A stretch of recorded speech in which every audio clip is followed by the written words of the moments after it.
Okay, once again, good morning, Cadmium. Nakikita na po ba yung pinapresent ni teacher sa screen?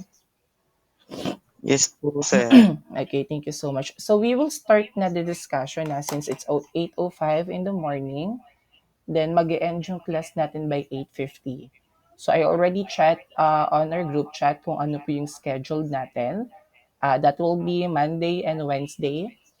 Same time from 8 a.m. in the morning to 8:50. Okay? So before we start, I would like you to get or to grab your calculator kasi gagamitin na natin siya ngayon. And again, the notebook, it is very important for you to take down notes. Okay? And if you have question regarding on our subject, again, let me finish first talking. Then once I open the floor for questions, that will be the time you will be asked. Okay? And let me to acknowledge you or to call your name before you open your microphone. Okay? So let's start.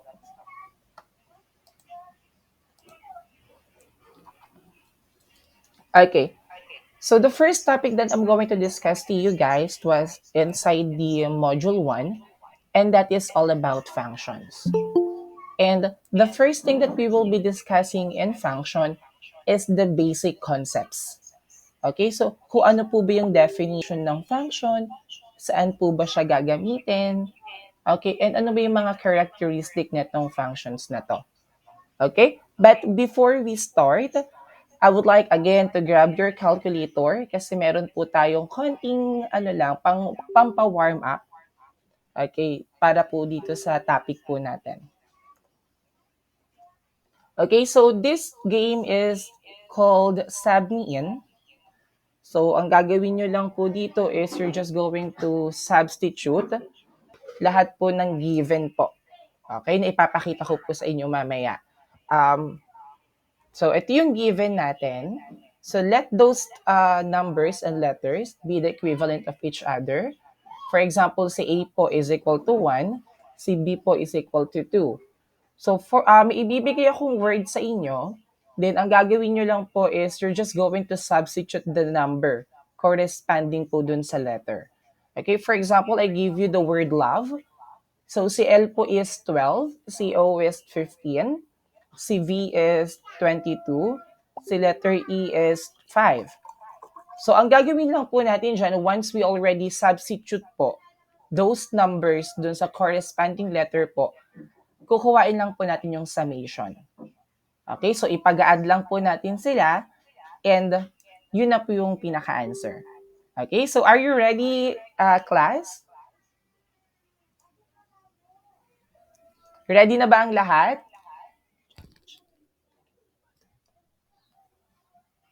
Wala pa ako nararamdaman. Handa na po ba ang lahat?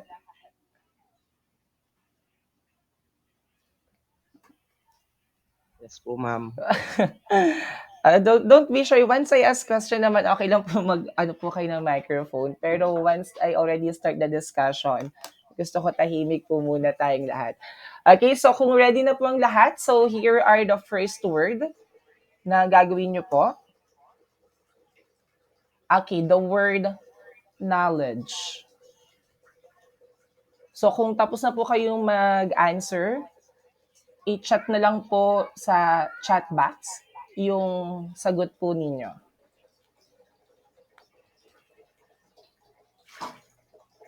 Okay, again, just get the corresponding number for each letter. Then, kukain lang po natin yung summation nilang lahat.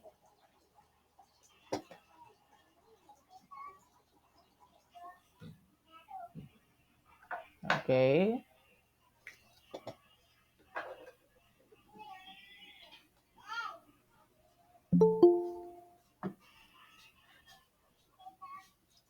Ang pasabi po dun sa GC, hindi na po ako makapag-admit kasi nagre-record na po ako ng klase ko po ngayon. So, hindi ko na sila ma-admit for today.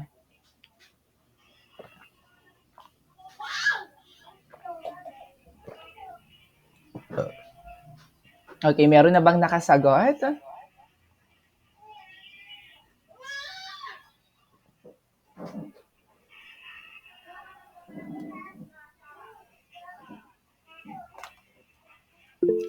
Okay, ang sagot ni Halyare, okay, ni Mantan, so marami nang nakasagot. So, 96 daw po ang sagot. So, let's see if the answer is 96.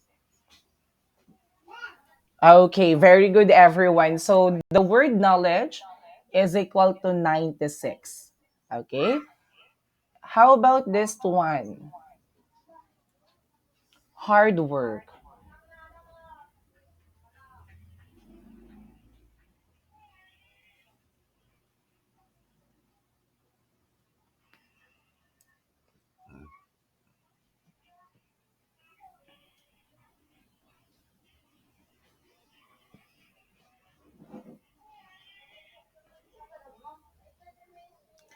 Ano naman kayo yung makukuha nating answer sa hard work?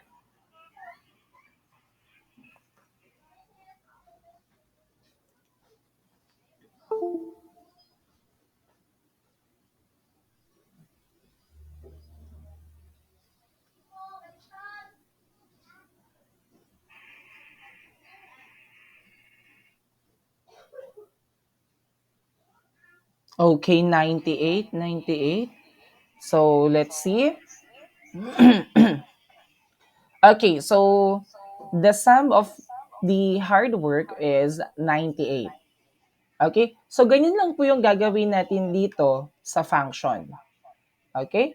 So, all we have to do is to substitute a corresponding number sa bawat letter po. Or in function, we're just going to substitute a number doon sa x. Okay? So, napakadali lang po ng gagawin natin dito ngayon or yung topic po natin, substitution pa lang po kasi. Okay? But before we go doon sa pinaka-point ko, so let me explain first to you what is a function. Okay? So, ang pag-uusapan po natin ngayon is about functions and relation. So, pag sinabi nating function, ito po yung relationship, okay, ng dalawa pong output.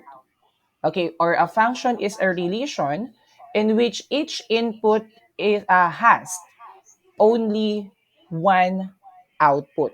Ibig sabihin po nun, parang 1:1 po. Kunyari, si Teacher Sam, kailangan meron lang siyang isang estudyante.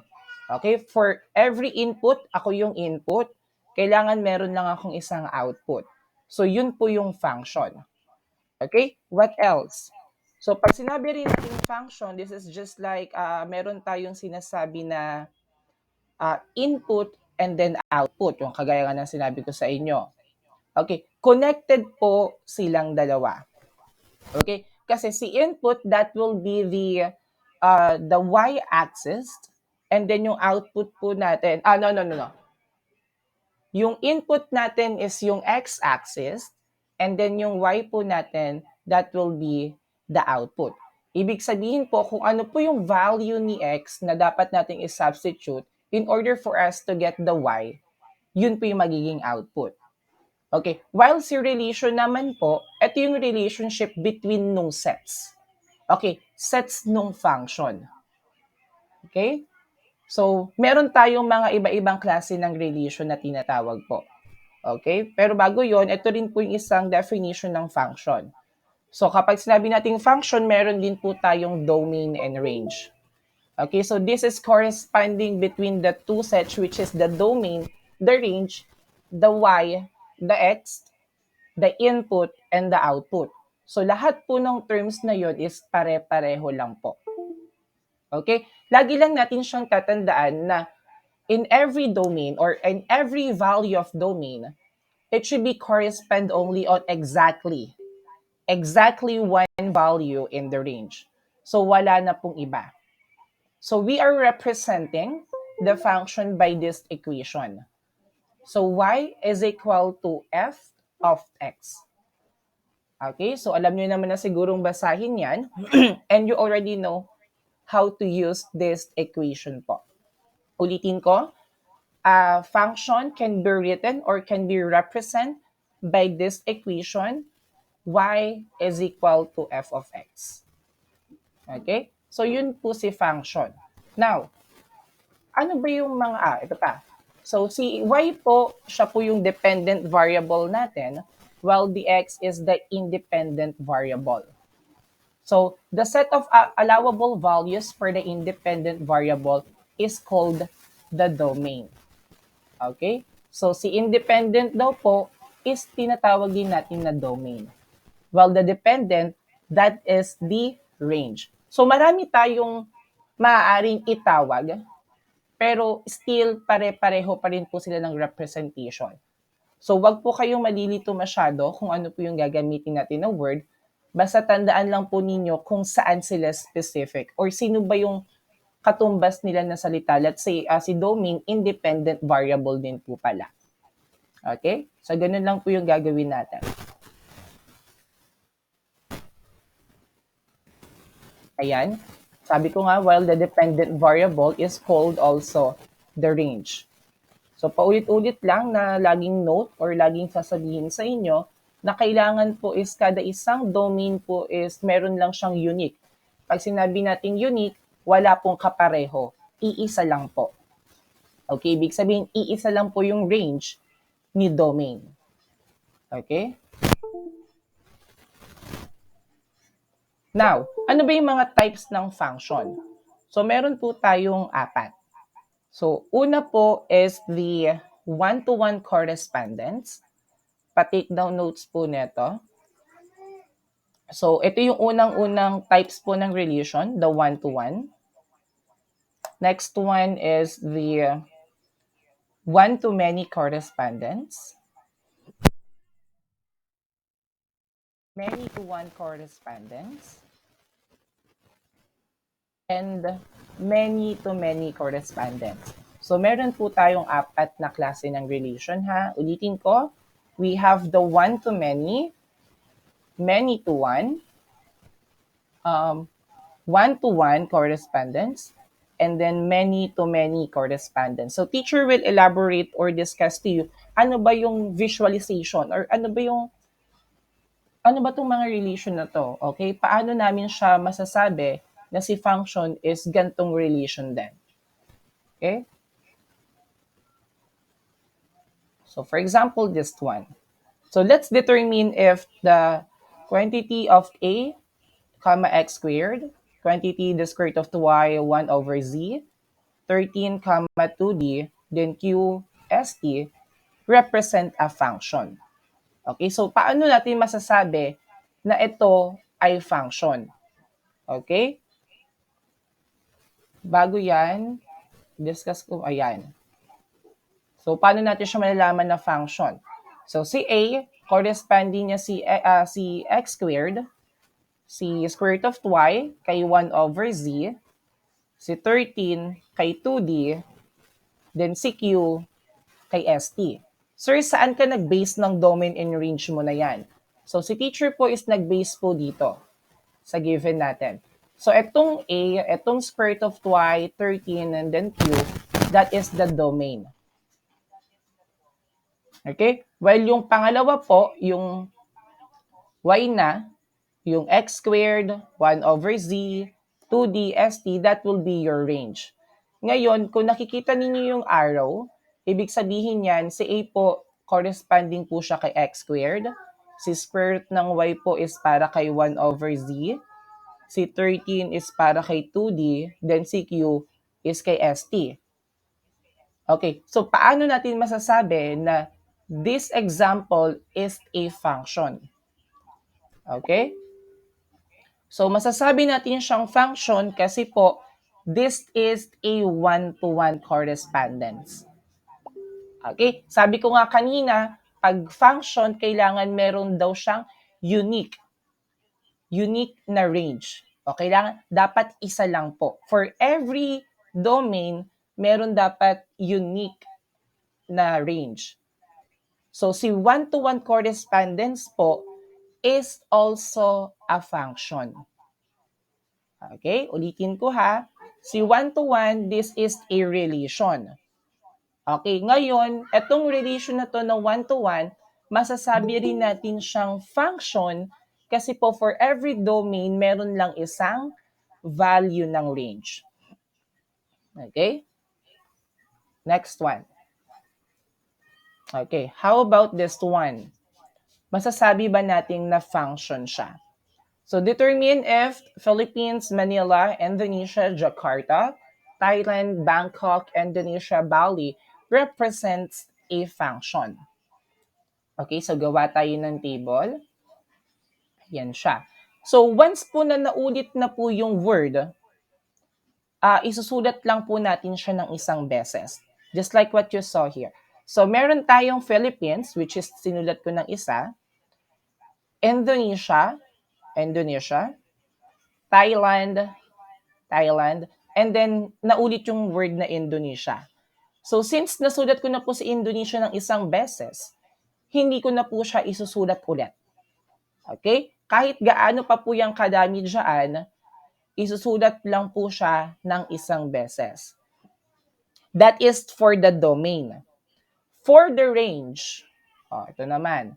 So si Philippines, Manila, Jakarta, Bangkok, and then Bali. So pagtapat-tapatin natin sila. Okay? Ayan. So kung napansin ninyo, si Indonesia, dalawa yung range niya. Isang Jakarta, isang Bali. Okay, while the Philippines and then the Thailand, tag-isa lang. Si Philippines kay Manila, si Thailand kay Bangkok.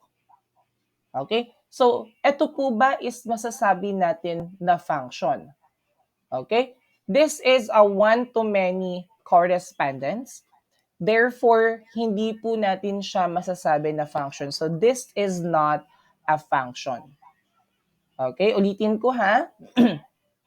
Hindi siya masasabing function kasi po yung range po niya is dalawa. Okay? Yung sinasabi ko is si Indonesia, dalawa yung sakop niya kay range. And kung saan ang sabi, kailangan unique. Isa lang daw dapat. So, one-to-many is not a function. Okay? Next one. So how about this one? If we're going to determine if f of x is equal to 3x squared represents a function. Okay? Siyempre, hahanapin muna natin si x. So magbibigay tayo ng mga value ni x para po mahanap si value ng y. Now, question. Pwede na pong mag-open ng mic ha or pwede po kayong mag-chat dun sa chat box natin. What will be the value of y or the f of x if our x is equal to negative 2?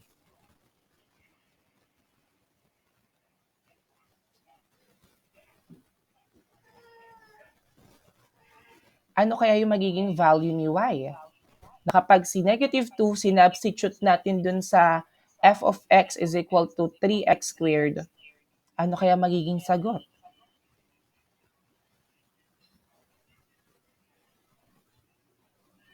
Okay, may I call Maria Angela Lagitaw? Maria Angela?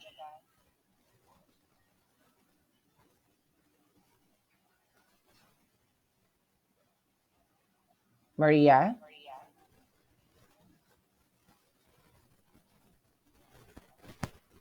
Okay. May I call Marcus Gunzon?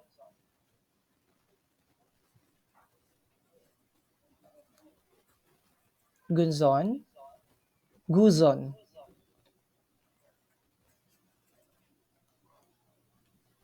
Guzon, pa-open ng mic.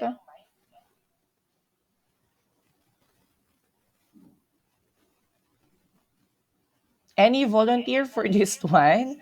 Wag po kayo matakot po. Okay, ano yung magiging value ni y kapag sinubstitute po natin si negative 2 kay x? O yung parang ginawa lang natin kanina. Meron tayong letter, then hahanapin lang natin, then we just substitute, then compute. So doon sa ginawa natin kanina, pinag-add lang natin lahat. Pero dito, ano po kaya ang dapat natin gawin for us to know what is the value of f of x? Anyone?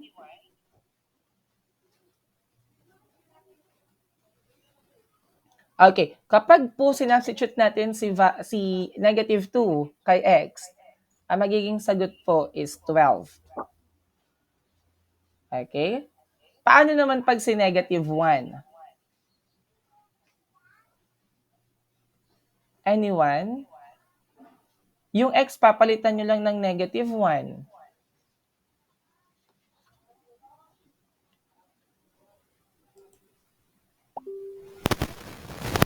Meron po ba? Oh, parang may nagbubukas ng microphone. Baka gusto... yes, Lord Joseph. Negative 3, sir. Negative? 3 po. Are you sure with that answer?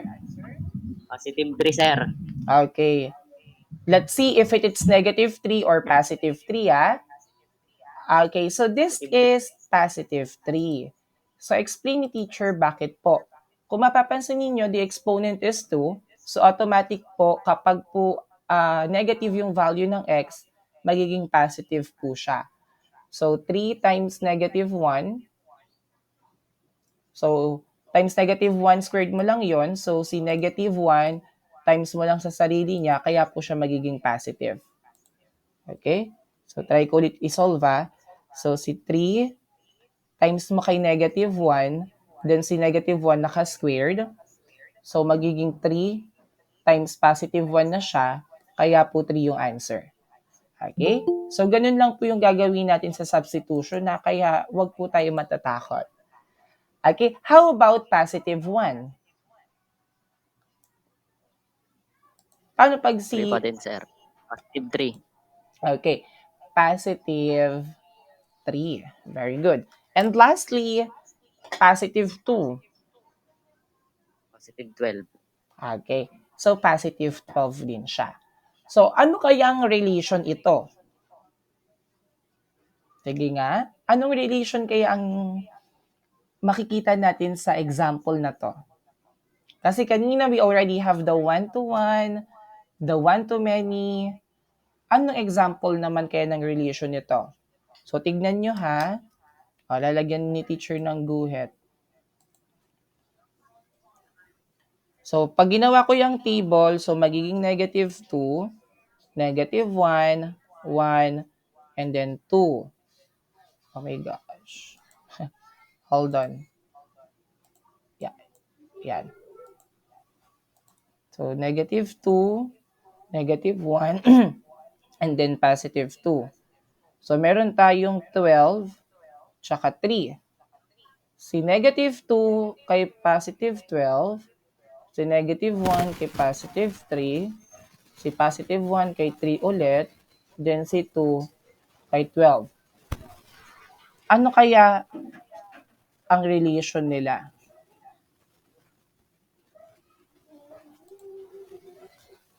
Sir, many to one po. Many to 1. Many to one. Okay. So this is a many-to-one correspondence. Kasi ibig sabihin po nun, marami yung x, marami yung domain, okay, more than one yung value niya, then dun naman sa range, or dun sa f of x natin, isa lang. Okay, kung mapapansin ninyo si negative 2, okay, dun siya, mali. Si 12 pala, kay negative 2 siya, tsaka kay positive 2. So, ibig sabihin nun, si range is just 1 kasi unique siya. Pero dito sa x niya o kaya sa domain niya, dalawa, kaya po many. Therefore, many to 1 can be called a function. Okay, ulitin ko, bakit po? Kasi po, yung range po natin is unique. Kaya po, function po siya. Okay? Hindi naman sinabi na hindi kailangan ng maraming domain. Ang sabi lang doon, for every domain, there should be a unique range or yung unique na output po natin. So, many to one, this is a function. Okay, next one. Determine if f of x is equal to the square root of x. Okay, represents a function. So, any number po na ilagay natin dyan kay x. From 1 and so on and so forth and so forth. Okay, so yung ipapakita ko po sa inyo, this is just 1 to 5.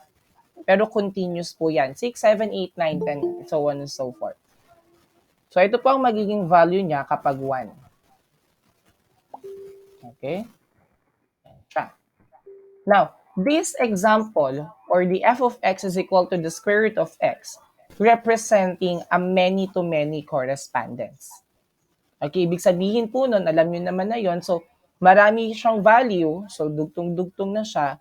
So, dalawa yung domain, dalawa din yung nandun sa range. So, many-to-many na po siya. And this many-to-many is not a function. So, tatandaan nyo lang po, mga bata, matatawag natin na function si relation kapag one-to-one and then many-to-one.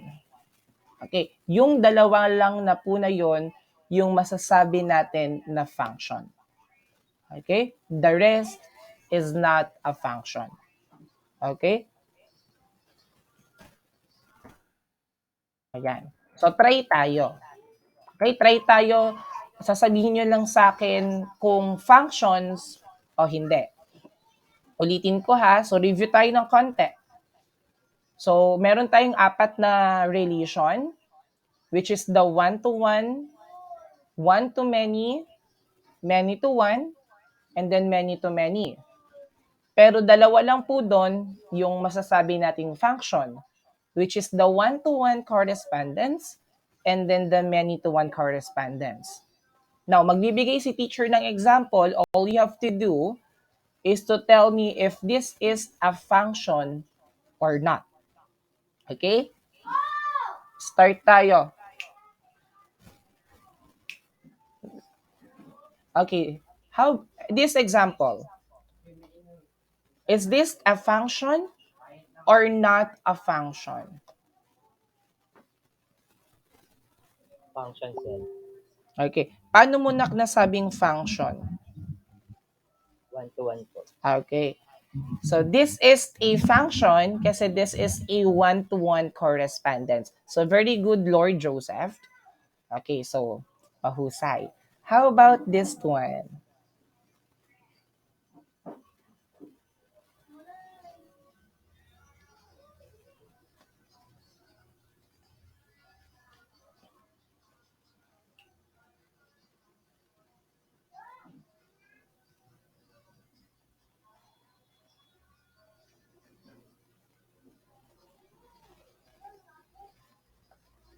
How about letter B? Is this a function or not a function?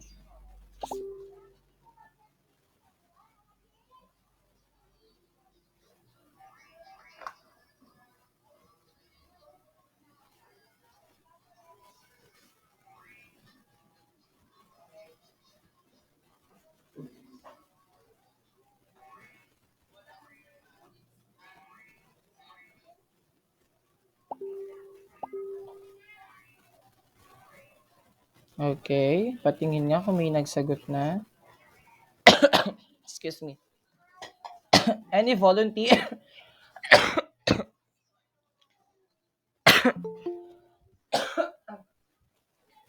Any volunteer for this example? Ano kaya to? Function or not? Okay, magtawag tayo. May I call Nika Sembrano?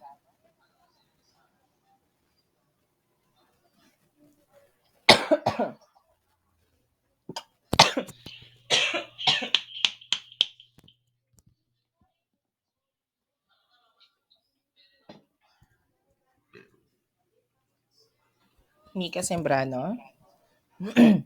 Pa-open ng mic.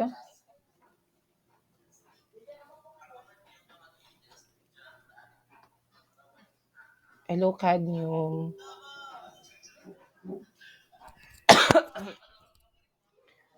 Sino po makakapagsagot sa akin ng letter B? Is this a function or not?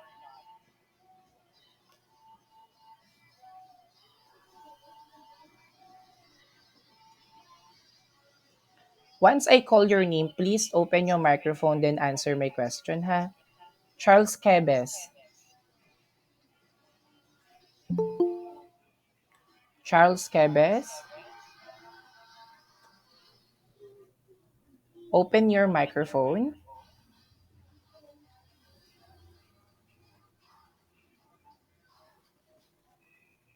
Charles, can anyone hear me?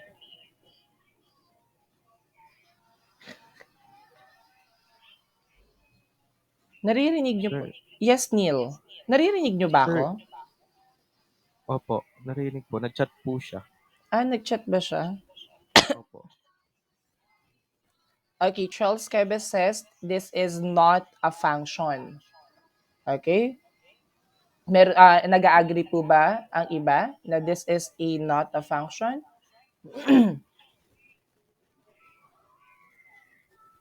Okay, so tignan natin, Charles, kung si letter B ba is function or not. So letter B, this is still a function. Okay, bakit po?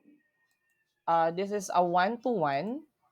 Since si 1 po, corresponding lang siya kay 1, si 2 kay 2 lang, si 3 kay 3, kay 4 kay 4 lang. So this is a one-to-one correspondence. Therefore, kapag one-to-one, this is also a function. So bago nyo sagutan if it is a function or not, better write it first on a table, then guhit kayo. I mean, pagtapat-tapatin nyo yung mga magka-correspond para malalaman ninyo if it is a function or not talaga. Okay, how about letter C?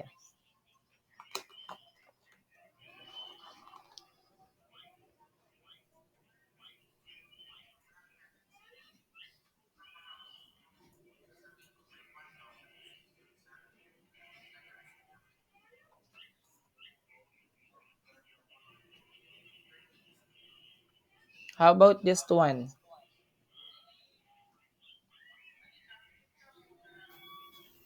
Sir, that is not a function Okay, bakit po not a function? because the 0, comma 1 and the 0, negative 1 are the x is just the same. Okay, so lahat ng x pareho lang, then correspond lang dun kay 0. So this is not a function. Okay, hindi siya function kasi po this is a many-to-many correspondence. If you're going to look, si 0 po, corresponding number niya is 1 and negative 1. While si 1 po, tsaka si negative 1 naman on our domain, correspond on 0. So this is a many-to-many, therefore this is not a function. Okay, last. How about letter D?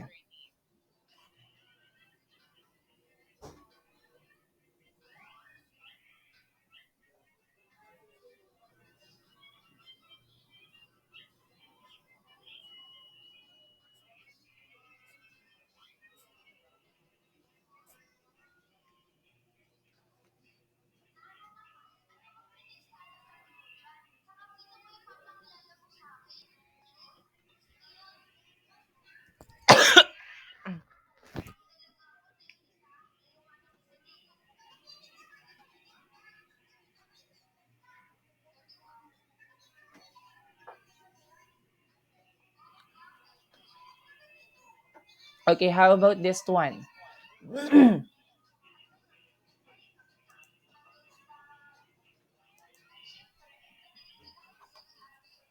Okay, si letter D po, this is,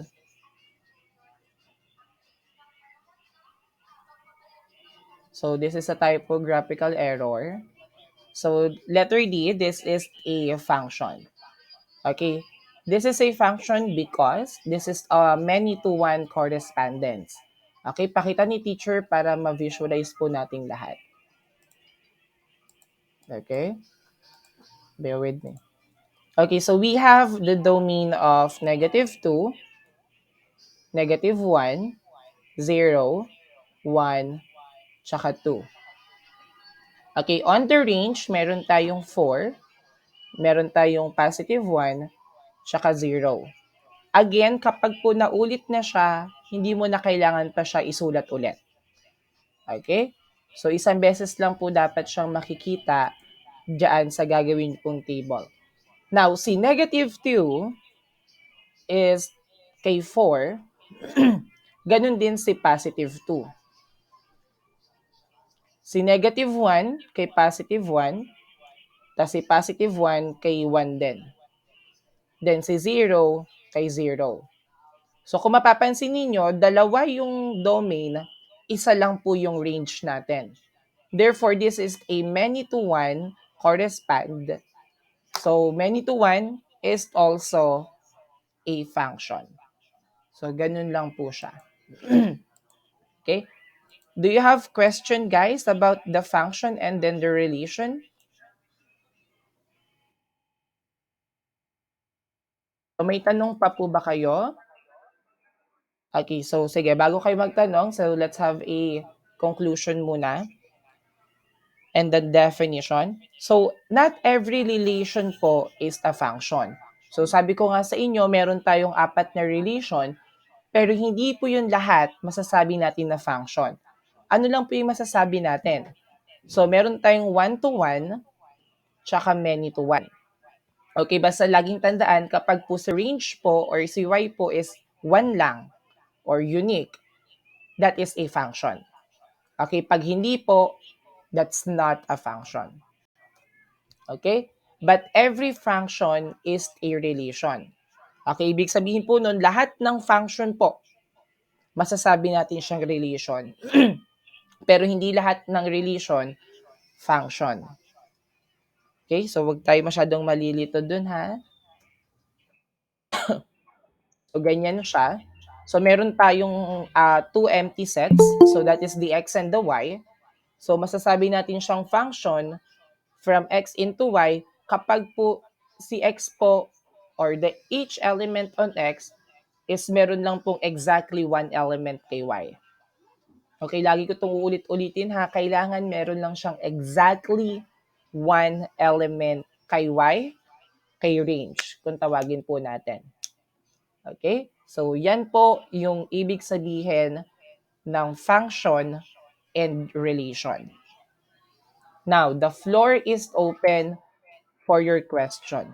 May tanong po ba kay function and relation?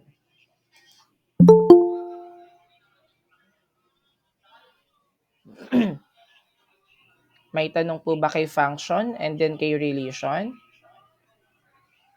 Okay, so teacher will expect po na naintindihan po natin ng mabuti kung ano po ba yung function at kung ano po ba yung relation. Okay, let's proceed now on a vertical line test.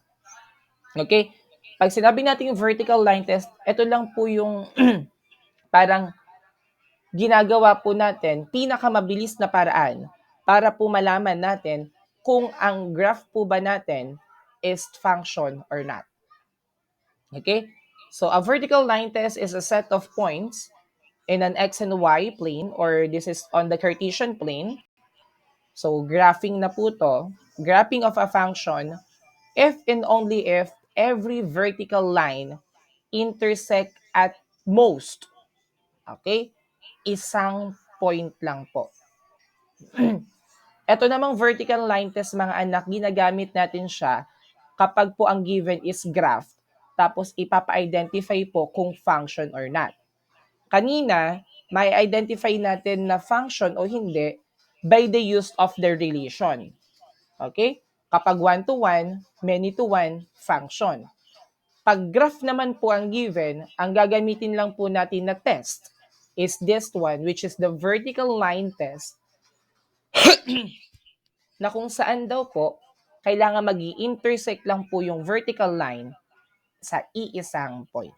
At most, 1 point po siya. So, ito po yung mga itsura niya. Yan siya. So, ito yung mga example ng graph na maaari po natin ma-encounter on the function, pero hindi po yan lahat nasasabi natin na function. Okay? Kagaya na itong tatlo. Ayan. So, itong example na to, this is a quadratic quadratic function kasi parabola siya. So kapag po nag-drawing tayo ng vertical line test diyan kahit saan, okay, kahit dito, dito, dito, o isa-isahin pa natin yan, kung mapapansin ninyo, sa isang point lang po siya dadaan. Or magi-intersect lang po si vertical line test tsaka yung graph sa isang point. Therefore, kapag po ganito po yung itsura po ng graph ninyo, this is a function. Now, let's move here. To. Parang yung graph naman niya para siyang normal curve distribution. Kung natatandaan niyo pa po yung statistics and probability ninyo. So, may pa-curve siya. Okay? Parang bell curve siya. Ngayon, ang gagawin lang po natin, again, magdo-drawing ka lang ng vertical line. So, drawing ka kahit saan po dyan. Pwede ha. So, dito, dito, dito, dyan, dyan, dyan. Kahit po saan pwede po. So, kung mapapansin ulit natin, pag nag-drawing tayo ng vertical line, sa iisang point na naman po sila nag-intersect. Therefore, this is also a function. Next one here. So, yung graph naman po is parang protractor or semicircle po. So, ganun din ulit yung gagawin natin. Magdo-drawing lang ng vertical line kahit saan para malaman natin kung tama po ba talaga yung guess natin na ito pong graph na to is a function. So, itong tatlong nasa taas po na to, this is the example. Hindi lang po ito ha, so marami pa pong klase ng graph. But these are the example of a function using a vertical line test. Paano po, sir, kapag ganito po yung ina-encountered namin? Okay, a full circle. So, magdodrawing ka ng vertical line. So, kung mapapansin mo, meron dito sa taas, sa quadrant 1, meron dito sa quadrant 4. Dalawa yung pinag-intersect ni vertical line test. Ang sabi po kanina, based on the definition itself, it should be at most 1. So, kapag dalawa na po yan, so hindi na po pwede yan. Pwede naman siya, yun nga lang, hindi natin siya matatawag na function. So, this kind of graph is not a function. So, ito din. So, para siyang parabolang flinip, patagilid. So, kung mapapansin ninyo, kapag dito ako nag-line, line, nag-vertical line test ako dyan. So, hindi siya, so, etong vertical line test na to, anak, sa dalawang point siya.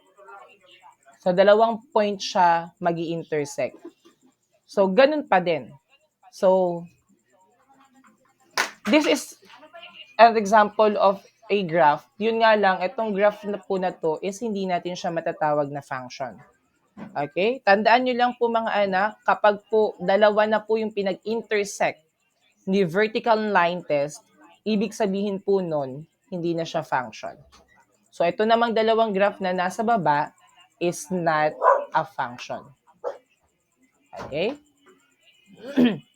So, ganyan lang po gamitin si vertical line test.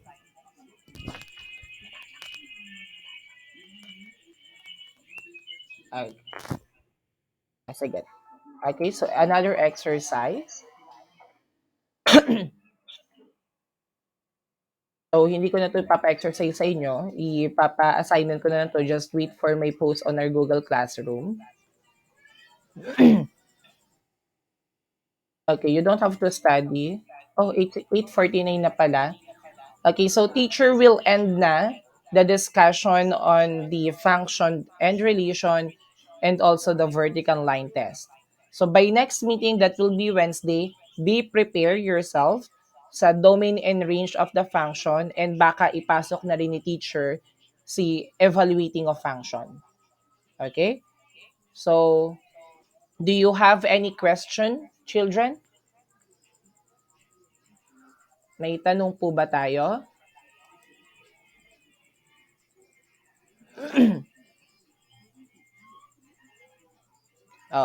The floor is open po for your question regarding po sa topic po natin.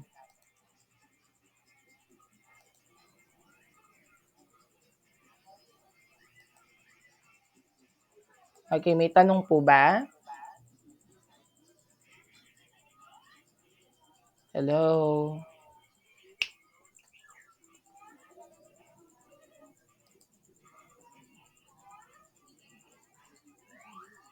Okay. So, in-expect ko na po na wala po kayong tanong since ang tahimik nyo po. So, again, let me remind you, your assignment is to conduct a study about the domain and range. And then, baka mapasok ko na rin po by tomorrow yung evaluating of function. Okay? So, if you don't have any question po, so thank you so much for your time because it's 8:50, you still have your second subject. You may now leave this meeting po. Thank you so much. Thank you po. Thank you po, Thank you sir. po. Thank you, sir. Thank you po, sir. Thank you. Thank you po.